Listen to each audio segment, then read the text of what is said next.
미국 연방준비제도, 그러니까 연준의 금리 인하 가능성. 아, 그렇죠. 매일같이 헤드라인을 장식하고 있죠. 네.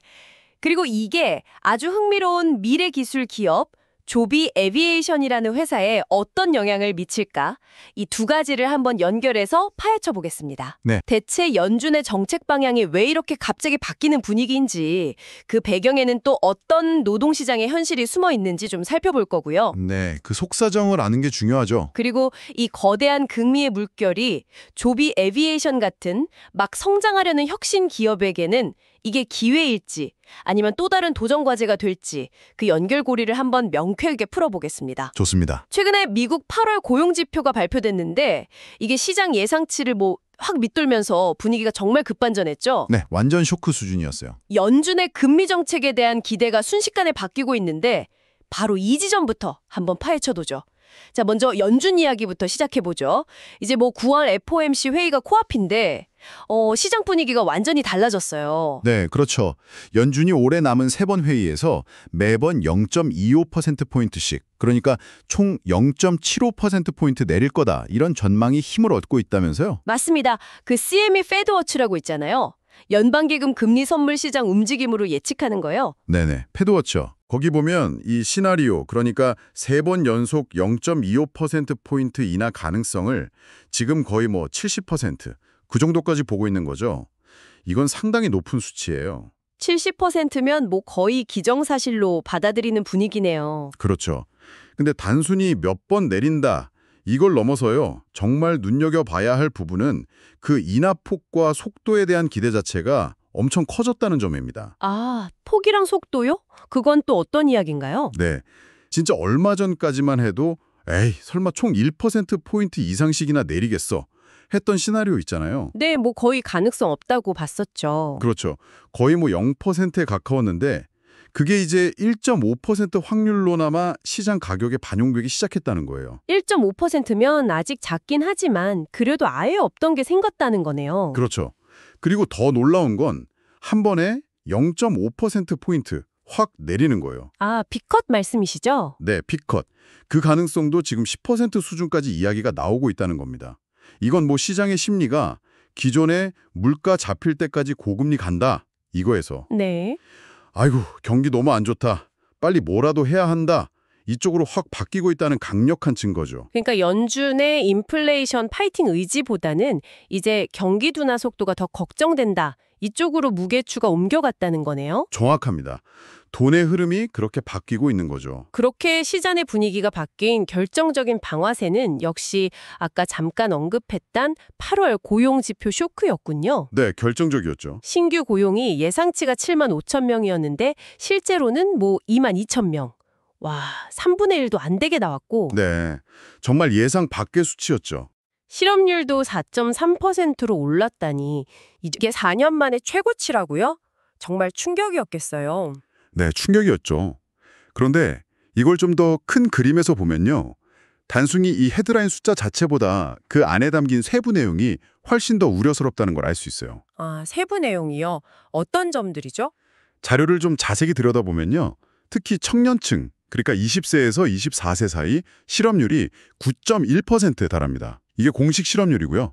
9.1%도 높은데. 네, 근데 여기에 아예 구직 활동을 포기한 청년들까지 포함하면요, 실질적인 청년 실업률은 무려 12.7%까지 치솟아요. 와, 12.7%요? 거의 8명 중 1명은 일자리를 못 구하거나 포기했다는 거네요. 그렇죠. 이게 단순히 취업 좀 힘드네, 이 수준이 아니라 사회의 첫 발에 내딛는 젊은 세대가 노동시장 진입 자체에 엄청난 장벽을 느끼고 있다는 심각한 신호입니다. 그렇군요. 그리고 이런 거지 경제의 냉각 신호는 잠시 후에 저희가 이야기할 조비 에비에이션 같은 혁신 기업에게는 이게 또 양날의 검이 될 수도 있는 부분이고요. 아, 그건 잠시 후에 자세히 듣기로 하고요. 또 다른 우려스러운 점은 없나요? 또 하나는 영구적 일자리 손실자 비율이 늘고 있다는 점이에요. 영구적 일자리 손실자요? 그건 무슨 의미죠? 그러니까 그냥 잠깐 해고됐다가 다른 데로 옮겨가는 게 아니라 아예 다니던 직장에서 해고된 후에 다시 일자리를 찾지 못하고 장기 실업 상태로 빠지는 사람들 비중이요. 이게 2022년 중반에는 0.7% 정도였는데 최근에는 1.1%까지 꾸준히 늘었어요. 아, 경기가 안 좋아서 그냥 일시적으로 쉬는 게 아니라 아예 일자리를 잃어버리는 사람이 늘고 있다. 네. 경기 좋을 때는 잠깐 쉬었다가 더 좋은 곳으로 옮겨가는 마찰적 실업이 많지만 지금은 아예 회복하지 못하는 구조적인 실업자가 늘고 있다는 신호일 수 있다는 거죠. 이것도 심상치 않네요. 네. 그리고 또 파트타임으로 일할 수밖에 없거나 사실상 구직을 포기한 사람들까지 포함하는 지표가 있어요. 광의의 실업률 U6라고 부르는데 네, 들어봤어요. U6. 이것도 8.1%로 꽤 높아요. 2022년 말에는 6.6%였거든요. 꽤 많이 오른 거죠. 그렇군요. 이 모든 걸 종합해보면 현재 미국 노동시장의 체력이 겉으로 보이는 숫자보다 훨씬 더 약해지고 있다. 이렇게 볼 수 있는 명백한 증거들입니다. 단순히 경기가 일시적으로 좀 안 좋아서 그런 게 아니라 뭔가 더 뿌리 깊은 구조적인 문제도 있다는 분석이 정말 흥미로운데요.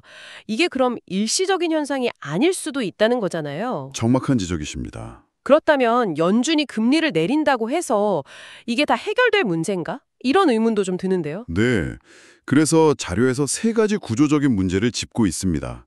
이 부분을 이해하는 게 앞으로 노동시장 방향이나 연준 정책의 한계를 보는데 아주 중요해요. 네, 어떤 것들이죠? 첫째는 균형의 착시, illusion of equilibrium이라는 현상이에요. 균형의 착시요? 네, 이게 뭐냐면 기업들이 경기가 좀 불확실하니까 신규 채용은 확 줄여요.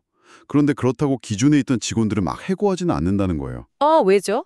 왜냐하면 한 번 해고하면 나중에 다시 사람 복귀가 어렵다는 걸 학습했거든요. 특히 숙련된 인력은요. 아하. 그러니까 직장을 다니는 사람 입장에서는 내 자리는 아직 괜찮네 하고 느낄 수 있어요. 상대적으로 안정감을 느끼죠. 네, 그럴 수 있겠네요. 하지만 문제는 새로 일자리를 구하려는 사람들, 특히 이제 막 사회에 나오려는 청년들이나 이직하려는 사람들한테는 빈자리가 거의 없는 거예요. 기회가 없는 거죠. 겉으로는 조용한데 속으로는 꽉 막혀 있는 상태군요. 그렇죠. 겉보기에는 뭐 대량 해고 같은 큰 혼란이 없으니까 안정적으로 보일 수 있지만 속으로는 구직자들이 기회를 못 찾아서 숨막히는 상태. 이게 바로 숨막히는 균형이라는 분석입니다. 와, 표현이 정말 와닿네요. 숨막히는 균형. 둘째는 아까 잠깐 말씀드린 영구적 일자리 손실의 증가예요. 이건 단순한 경기 순환 문제가 아니라 예를 들어 산업 구조가 바뀌거나 AI 자동화 같은 기술 발전 때문에 특정 직무가 사라지면서 거기서 밀려난 사람들이 노동시장에서 아예 장기간 배제되는 현상이 심해지고 있다는 거죠. 이건 금리 문제라기보다는 기술 변화나 산업 구조 문제에 가깝겠네요. 맞습니다. 이런 종류의 실업은 한번 발생하면 개인한테도 큰 상처지만 사회 전체적으로 봐도 숙련된 노동력을 잃는 거고 결국 생산성 저하로 이어질 수 있는 아주 심각한 문제입니다. 금리 낮춘다고 해서 갑자기 AI 시대에 필요한 새로운 기술이 생기는 건 아니니까요. 그렇네요. 세 번째는 뭔가요? 셋째는 불안정 고용의 확대입니다. 안정적인 정규직 일자리 대신에요. 필요할 때만 잠깐씩 일하는 시간제, 임시직, 아니면 플랫폼 노동 같은 거 있잖아요. 소위 긱워크라고 하는. 네, 기고크요. 그런 형태의 일자리가 점점 늘어난다는 거죠. 자료에서는 이게 복합적인 이유가 있다고 봐요.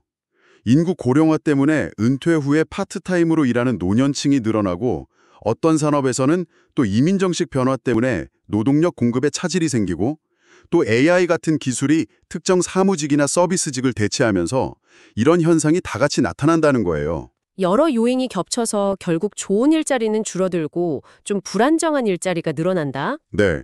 결국 사회 전체적으로 양질의 일자리를 꾸준히 만들어내는 능력 자체가 약화되고 있다는 더 근본적인 구조적 한계를 보여주는 셈이죠. 이런 문제는 사실 통화정책, 그러니까 금리 조절만으로는 해결하기가 정말 어렵습니다. 그렇군요. 제프리스나 클리어브리지 같은 기관들의 분석도 다 비슷한 맥락이라는 거군요. 네, 대체로 그렇죠. 특히 뱅크 오브 아메리카, BOFA의 변화가 참 눈에 띄는데요. 이전까지는 꽤 강하게 올해 금리 인하 없다 이런 입장이었던 걸로 기억하는데 맞아요. 대표적인 매파, 그러니까 긴축 선호 기관 중 하나였죠. 근데 이번 고용지표 하나 딱 보고 전망을 바로 수정했다는 점, 그리고 더 중요하게는 노동시장이 약해진 원인을 예전에는 공급 부족, 즉 일할 사람이 없어서 문제다 이렇게 봤었는데 네, 팬데믹 이후에는 그런 시각이 강했죠. 이제는 수요 부족, 다시 말해 기업들이 뽑을 필요를 못 느껴서 문제다. 이렇게 진단을 바꿨다는 점이 굉장히 인상적입니다. 수요 부족은 결국 경기가 식고 있다는 훨씬 더 직접적인 신호니까요. 네, 바로 그 지점. 기관들이 고용 둔화의 원인을 수요 부족으로 보기 시작했다는 점이 핵심입니다. 완전히 무게중심이 이동한 거예요. 팬데믹 초기에는 경제활동은 재개되는데 일할 사람이 부족해서 문제다. 이런 시각이 우세했지만요. 네. 이제는 기업들이 앞으로 경기가 안 좋을 것 같으니까 투자를 줄이고 신규 채용을 꺼린다. 이쪽으로 해석이 바뀐 거죠. 이건 당연히 연준에게 엄청난 압력으로 작용합니다. 금리를 내려서라도 기업 투자를 좀 살리고 일자리를 만들어야 하는 거 아니냐 하는 압력이요. 그렇죠. 연준의 목표 중 하나가 최대 고용이니까요. 하지만 여기서 또 다른 중요한 질문이 생깁니다. 연준이 과연 마음 놓고 금리를 팍팍 내릴 수 있냐는 거죠. 왜냐하면 연준은 여전히 인플레이션과의 싸움을 완전히 끝내지 못했거든요. 아, 맞아요. 인플레이션 문제. 네, 자료에서도 슬쩍 언급되긴 했지만 예를 들어 정치적인 변수, 만약 트럼프 전 대통령이 재집권해서 공약대로 진짜 고율 관세를 여기저기 부과한다면 물가가 오르겠죠, 아무래도. 그렇죠. 아니면 뭐 중동이나 다른 지역에서 지정학적 불안정성이 커져서 갑자기 국제 유가가 다시 급등하거나 공급망이 또 흔들린다면요. 인플레이션 압력이 순식간에 다시 확 높아질 수 있습니다. 그런 잠재적인 인플레이션 복병들이 여전히 도사리고 있군요. 네, 그렇기 때문에 연준 입장에서는 섣불리 금리를 많이 내렸다가 겨우 잠재워가던 물가를 다시 자극할까 봐 극도로 신중할 수밖에 없는 거예요. 그럼 연준은 정말 어려운 상황이네요. 한쪽에서는 고용이 너무 안 좋다, 빨리 금리 내려라 하고, 다른 한쪽에서는 물가 아직 불안하다, 신중해야 한다 하고. 네, 맞습니다. 그야말로 살얼음판을 걷는 듯한 아슬아슬한 줄타기를 해야 하는 상황에 놓인 겁니다. 점점 약해지는 노동시장을 방치할 수 없다는 요구와 아직 안심할 수 없는 물가를 잡아야 한다는 목표 사이에서요. 결국 이 시적에 뒤에 숨겨진 진짜 이야기는 현재 시장은 연준이 0.25%씩 세 차례 연속 총 0.75%포인트 금리 인하 하는 걸 가장 유력하게 보고 있다는 거군요. 네, 현재로서는 그의 가장 가능성 높은 시나리오로 보고 있죠. 하지만 만약 앞으로 나올 경제 지표가 예상보다 더 나쁘게 나오거나 아니면 예상치 못한 외부 충격이라도 발생한다면 시장은 더 큰 폭의 인하, 심지어 한 번에 0.5%포인트를 내리는 B컷까지도 기대할 수 있다. 이런 가능성도 열려 있다는 거네요. 그렇죠. B컷 가능성도 10%나 보고 있으니까요. 상황에 따라서는 충분히 더 공격적인 인하를 기대할 수도 있다는 거죠. 그만큼 앞으로 연준의 결정 하나하나에 시장이 정말 극도로 민감하게 반응할 수밖에 없는 변동성이 아주 큰 국면에 들어섰다. 이렇게 봐야겠군요. 네, 정확하게 보셨습니다.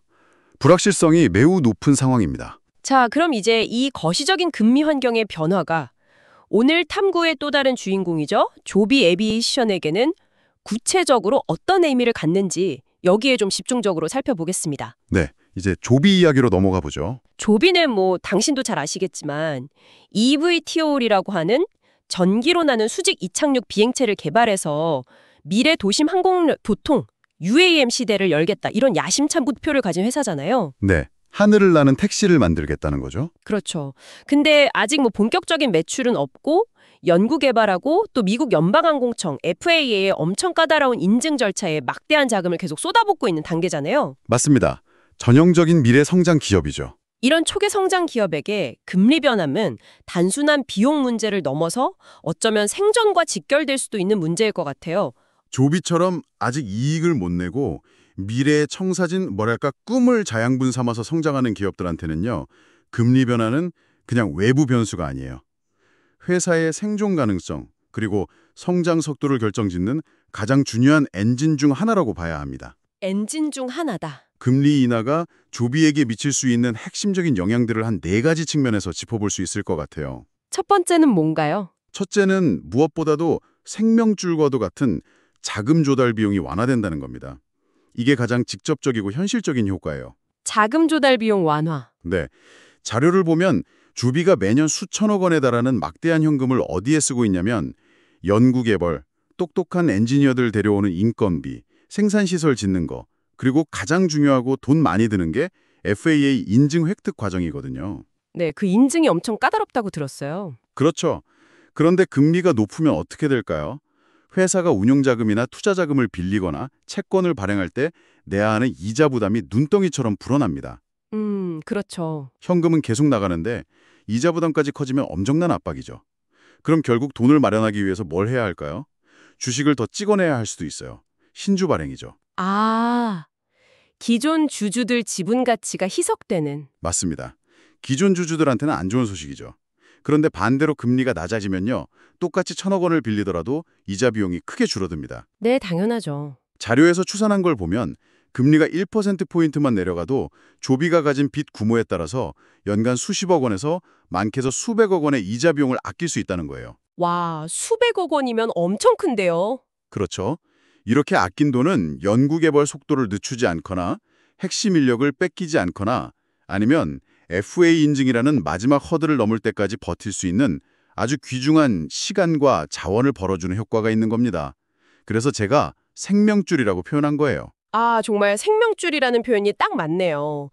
두 번째 영향은 뭔가요? 둘째는 투자자들의 위험 선호 심리를 자극해서 주가에 긍정적인 모멘텀을 제공할 수 있다는 점입니다. 투자자들의 관심이 높아진다? 네, 금리가 낮아지면 어떤 현상이 벌어질까요? 사람들이 은행 예금이나 안전자산으로 여겨지는 국채에 돈을 넣어두면 수익률이 너무 낮아지잖아요. 네, 이자가 거의 없죠. 그러면 투자자들은 당연히 어디 좀 높은 수익을 낼 만한 곳 없을까? 하면서 위험을 좀 감소하더라도 성장 잠재력이 큰 곳으로 눈을 돌리게 됩니다. 자연스럽게 기술주나 조비 같은 혁신 기업에 대한 관심이 높아지는 거죠. 네, 유동성이 위험 자산으로 흘러간다. 뭐 이런 이야기군요. 그렇죠. 근데 여기서 아주 흥미로운 점은요. 단순히 돈이 흘러들어오는 것뿐만이 아니라 조비 같은 회사의 미래 가치를 평가하는 방식 자체가 달라진다는 거예요. 평가 방식이 달라진다? 그건 무슨 뜻이죠?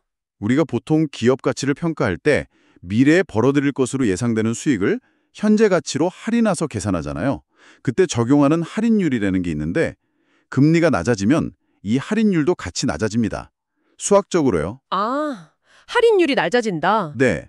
그래서 당장은 이익이 없더라도 10년, 20년 뒤에 엄청난 성공을 거둘 것으로 기대되는 조비 같은 기업의 현재 가치가 상대적으로 더 높게 평가받게 되는 거예요. 미래의 큰 수익이 현재로 가져왔을 때 덜 깎이니까요. 와, 이건 생각 못했네요. 단순히 돈 빌리기 쉬워지는 것뿐만 아니라 기업 가치 평가 자체에도 유리해지는 거군요. 맞습니다.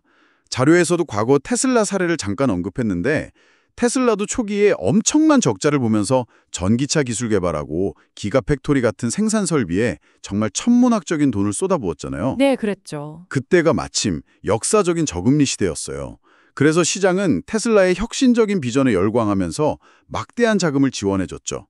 그 덕분에 테슬라는 자금 압박 없이 대규모 투자를 계속하면서 지금의 거인이 될 수 있었던 거고요. 아, 테슬라가 딱 그런 케이스였군요. 네, 조비 역시 금리 인하 국면을 맞아서 비슷한 기회를 잡을 수 있다는 기대감이 커지는 거죠. 하늘을 나는 전기택시라는 조비의 아주 매력적인 스토리가 투자자들의 상상력을 자극하고 또 실제 자금 유입으로 이어져서 주가 상승에 강력한 촉매제가 될 가능성이 높아지는 겁니다. 그렇군요. 자금 조달도 쉬워지고 투자 매력도도 높아지고 세 번째 영향은 또 뭔가요? 셋째는 조비가 속한 항공 및 소비시장 전반에 긍정적인 파급 효과를 기대할 수 있다는 점입니다. 시장 전체에 좋은 영향을 준다? 네. 금리 인하는 조비라는 개별 기업의 재무 상태 개선뿐만 아니라 조비가 앞으로 사업을 펼쳐야 할 더 넓은 시장 환경에도 영향을 미치거든요. 예를 들면요. 개인들 입장에서 한번 생각해 보세요. 금리가 내려가면 신용카드 할부 이자나 자동차 할부 금융, 주택담보대출 이자 부담이 줄어들잖아요. 네, 그렇죠. 매달 나가는 돈이 줄죠. 그러면 실질적으로 쓸 수 있는 돈, 가처분 소득이 늘어나는 효과가 생겨서 소비 여력이 커집니다. 특히 여행이나 레저, 아니면 조비의 UAM 같은 새로운 경험에 대한 선택적 소비에 지갑을 열 가능성이 높아질 수 있어요. 아, 사람들이 돈 쓸 여유가 생기면 새로운 서비스에도 관심을 가질 수 있다. 그렇죠. 조비가 본격적인 상업 운항을 목표로 하는 시점이 대략 2025년에서 2026년쯤으로 보고 있는데 만약 이 시기에 금리 인하 효과로 소비 심리가 좀 살아난다면 초기 UAM 서비스에 대한 대중의 관심이나 실제 이용 수요를 확보하는데 분명히 긍정적인 영향을 미칠 겁니다. 타이밍이 잘 맞으면 좋겠네요. 네. 그리고 또 항공사나 공항 운영사, 물류회사, 심지어 지방정부 같은 잠재적인 파트너 기업이나 기관들도 UAM 관련 인프라 투자에 좀 더 적극적으로 나설 수 있는 환경이 조성돼요. 인프라 투자요. 예를 들면 어떤 거죠? 예를 들어 도심안에 비행기가 뜨고 내릴 수 있는 작은 이착륙장, 버티포트 같은 걸 짓거나 새로운 항공교통을 위한 관제 시스템을 구축하는 거예요. 이런 대규모 인프라 프로젝트는 돈이 많이 드는데 금리가 낮으면 자금을 조달하는 부담도 줄어드니까요. 좀 더 과감하게 투자 결정을 내릴 수 있게 되는 거죠. 아, 그렇군요. 생태계 자체가 커지는데 도움이 될 수 있겠네요. 맞습니다. 마지막 네 번째 영향은요. 네, 네 번째는 뭔가요? 넷째는 방위산업 및 공공부문과의 협력관계 강화에도 도움이 될 수 있다는 점입니다. 군대나 정부와의 협력이요. 조비는 단순히 민간용 에어택시만 개발하는 게 아니에요. 미 공군하고 어질리티 프라임이라는 혁신 프로그램을 통해서 군용 목적의 eVTOL 개발에도 아주 깊숙이 참여하고 있습니다. 미 공군과의 계약은 조비에게 초기 기술 개발 자금을 지원해주고 또 실제 비행 데이터를 쌓을 기회를 제공하는 등 아주 중요한 역할을 하고 있어요. 어떻게 보면 기술력과 안전성을 입증하는 기회이기도 하고요. 그렇군요. 군용으로 먼저 쓰이면 신뢰도가 높아지겠네요. 그렇죠.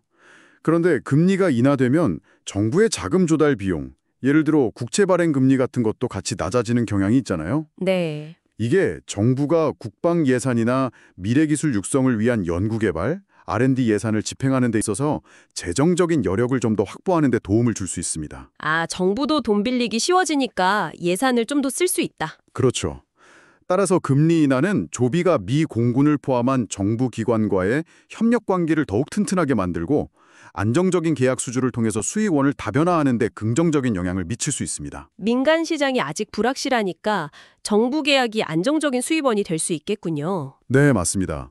이런 공공부문 계약은 아직 상업화 초기 단계에 있는 민간 시장의 불확실성이나 변동성을 좀 완충해주는 일종의 안전판 역할도 강화시켜줄 수 있는 거죠. 와, 이렇게 네 가지 측면에서 조목조목 짚어주시니까 금리 인하가 조비에게 정말 뭐랄까 다방면에 걸쳐서 엄청 긍정적인 영향을 미칠 수 있겠다는 생각이 드네요. 네, 단기적으로 보면 분명히 그렇죠. 자금 조달에 숨통을 틔워주는 것부터 시작해서 투자자들 관심도 끌어모으고 실제 서비스 시작할 때 시장 수연도 좀 뒷받침해주고 심지어 정부 계약에도 유리하게 작용할 수 있다니 이건 뭐 거의 날개를 달아주는 격인데요. 하하, 뭐 그렇게 볼 수도 있겠죠? 하지만 늘 그렇듯이 동전에는 양면이 있잖아요. 분명 우리가 간과해서는 안 될 주의점이나 잠재적인 위험 요인 같은 것도 있을 것 같은데요. 어떤 점을 좀 조심해야 할까요? 네, 아주 중요한 부분을 지적해 주셨습니다. 세상에 공짜 점심은 없다는 말처럼요. 이 상황에서도 가장 경계해야 할 부분은 바로 이번 금리 인하 논의가 왜 시작됐는지 그 근본적인 이유입니다. 근본적인 이유요? 아까 말씀하신 고용 악화와 경기 둔화 우려 말씀이시죠? 네, 바로 그거예요. 다시 한번 강조하지만 연준이 금리를 내리려는 가장 큰 이유는 인플레이션이 완전히 잡혔다는 자신감 때문이 아니에요. 오히려 그 반대로 우리가 앞에서 자세히 살펴본 것처럼 고용시장이 뚜렷하게 나빠지고 있고 경기 둔화, 심지어는 침체에 대한 우려가 점점 커지고 있기 때문입니다. 그게 왜 위험 요인이 되는 거죠? 금리 내리면 좋은 거 아닌가요? 자, 그럼 여기서 시나리오를 한번 생각해 보죠. 만약 연준이 예상대로 금리를 여러 차례 내렸어요.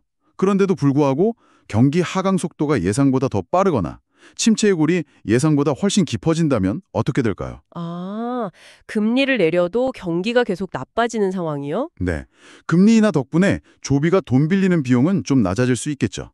자금 조달 환경은 좋아지는데 정작 야심차게 UAM 서비스를 딱 출시하려고 하는 시점에 사람들 주머니 사정이 너무 나빠져서 하늘을 나는 택시, 그렇탈 돈 없어. 이렇게 되거나 기업들이 비용 절감을 위해서 출장이나 물류 관련 예산을 확 줄여버린다면요. 아, 그러면 초기 수요 확보가 엄청 어려워지겠네요. 그렇죠. 아무리 좋은 서비스를 만들어도 이용할 사람이 없으면 소용없잖아요. 마치 잘 차려놓은 밥상에 손님이 없는 격이죠. 자체가 줄어들 수 있다. 네. 즉, 단기적으로는 돈 빌리기 쉬워지고 투자받기 좋아지는 환경이라는 긍정적인 측면이 분명히 있지만 그 이면에는 경제가 실제로 나빠지고 있다는 중장기적인 그림자가 아주 짙게 드리워져 있는 셈입니다. 따라서 조비의 미래를 평가할 때는 이 두 가지 측면, 즉 단기적인 금융 환경 개선 효과와 장기적인 실물 경기 및 최종 수요 변화 가능성이라는 양날의 검을 반드시 함께 고려해야 합니다. 이게 핵심이에요. 와, 정말 명쾌한 설명 감사합니다. 기회와 위험이 공존하는 상황이네요. 자, 그럼 이 모든 걸 종합하면 어떤 그림이 그려지는 걸까요? 한번 정리를 해보죠. 연준의 금리 인하 가능성, 이게 조비 에비에이션에게는 단기적으로 봤을 때는 정말 가뭄의 단비처럼 느껴질 수 있겠네요. 네, 그럴 수 있죠. 생존에 필요한 자금 조달 비용을 낮춰주고 또 미래 가치에 대한 투자자들의 기대도 높여주고 상업화 초기 단계에서 시장 진입 장벽을 좀 낮춰주는 등 매우 우호적인 환경을 만들어줄 잠재력이 큽니다. 맞습니다. 긍정적인 측면이 분명히 있죠. 하지만 이러한 긍정적인 변화를 이끄는 동력 자체가 경기 둔화 우려라는 점에서 시작됐다는 사실을 절대 잊어서는 안 된다는 거. 네, 그게 가장 중요합니다. 만약 이 우려가 현실이 돼서 정말 깊은 경기 침체로 이어진다면 오히려 조비의 발목을 잡는 심각한 위험 요인이 될 수도 있다. 그렇죠. 수요 절벽에 부딪힐 수 있으니까요. 따라서 현재 상황은 조비 에비에이션에게 기회와 위험이 동시에 커지고 있는 매우 역동적인 변곡점이다. 이렇게 평가하는 것이 가장 정확할 것 같습니다. 네, 아주 적절한 평가라고 생각합니다. 앞으로 조비가 이 기회를 어떻게 최대한 활용하고 동시에 다가올 수 있는 위험은 또 어떻게 슬기롭게 관리해 나갈지 이게 그들의 미래를 결정짓는 아주 핵심적인 관점 포인트가 되겠네요. 맞습니다. 경영진의 역량이 시험대에 오르는 시기라고 할 수 있겠죠. 오늘 저희는 당신께서 공유해 주신 귀한 자료들을 정말 깊이 파고들면서요. 연준의 금리 정책이라는 이 거시경제의 큰 물결이 조비 에비에이션이라는 특정 혁신 기업의 항해에 얼마나 직접적이고 또 다각적인 영향을 미치는지 아주 생생하게 따라가 보았습니다. 네, 저도 아주 흥미로운 시간이었습니다. 금융시장의 결정이 어떻게 보면 저 멀리 있는 미래의 기술의 상업화 속도나 성공 가능성까지 좌우할 수 있다는 걸 다시 한번 확인할 수 있는 그런 여정이었던 것 같습니다. 네, 핵심은 역시 연준의 통화정책 변화가 단순히 금융시장 사람들만의 이야기가 아니라 조비처럼 아직은 미래 가치를 실현하기 위해서 정말 고군분투하고 있는 첨단 기술 기업들의 연구개발 로드맵, 자금 조달 전략, 그리고 궁극적으로는 시장에서의 생존과 성공 가능성에까지 직접적인 영향을 미친다는 사실이죠. 그렇죠. 금리 인하가 가져올 수 있는 유동성 공급 확대나 투자 심리 개선이라는 그런 밝은 측면과 또 그 이면에 숨어 있는 경기 둔화나 수요 위축이라는 어두운 리스크 사이에 이 묘묘한 균형점, 이걸 정확히 이해하는 것이 앞으로 조비를 비롯한 수많은 성장 기업들의 미래를 전망하는 데 매우 중요해 보입니다. 네, 정말 균형 잡힌 시각이 중요하겠네요. 오늘 나눈 이야기를 바탕으로 이제 당신께서 스스로 더 깊이 탐구해 보실 만한 질문을 하나 던져드리면서 마무리할까 합니다. 네, 좋습니다. 만약 예상대로 연준의 금리 인하가 단행됩니다. 그런데 동시에 우리가 우려하는 경기 침체가 생각보다 더 깊고 더 오래 지속된다면 이런 아주 혹독한 환경 속에서 조비 에비에이션은 어떤 창의적이고 혁신적인 전략을 통해 이 위기를 극복할 수 있을까요? 흥미로운 질문이네요. 예를 들면 전혀 예상치 못했던 산업과의 새로운 파트너십을 구축한다든지 아니면 획기적인 운영 비용 절감 기술을 남들보다 빨리 상용화한다든지 혹은 변화하는 규제 환경을 오히려 역이용해서 새로운 틈새 시장을 개척한다든지 이런 위기를 오히려 경쟁자들이 따라올 수 없는 차별화된 성장의 발판으로 삼을 방법은 없을까요? 네, 위기를 기회로 만드는 전략 아주 중요하죠. 이 질문에 대한 답을 스스로 한번 고민하고 찾아가는 과정 자체가 당신에게 또 다른 아주 흥미로운 지적 탐구가 되리라 믿습니다. 네, 충분히 그럴 만한 가치 있는 질문 같습니다. 오늘 저희의 심층 탐구는 여기까지입니다. 다음에도 당신의 지적 호기심을 자극하는 흥미로운 자료들과 함께 더 깊고 날카로운 통찰을 나누는 시간을 갖도록 준비하겠습니다. 감사합니다. 네, 감사합니다.